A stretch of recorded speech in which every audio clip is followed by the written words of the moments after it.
রাজ্যে ভোটের মুখের জন্য জোর কদমে প্রচার করছেন তৃণমূল সুপ্রিমো মমতা বন্দ্যোপাধ্যায়। এদিন তিনি ব্যারাকপুর বিধানসভার তৃণমূল প্রার্থী রাজ চক্রবর্তীর সমর্থনে টিটাগড়ে একটি জনসভা করেন। সেখানে তিনি ঘোষণা করেন, আবার তৃণমূল সরকার গড়লে দুয়ারের সরকারের মতন দুয়ারের স্বাস্থ্য চালু করা হবে ব্লকে ব্লকে।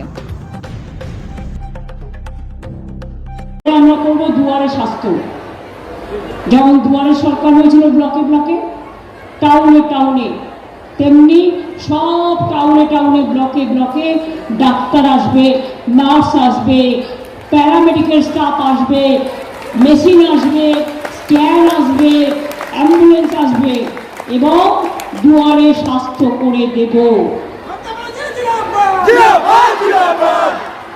আরো অনেক কাজ আছে, সবটা বলতে গেলে আমার তো রোজ, আমি প্রায় 1 মাসের ওপর মিটিং করছি, কালকে 10টা করেছি, আজকেও 7টা আছে।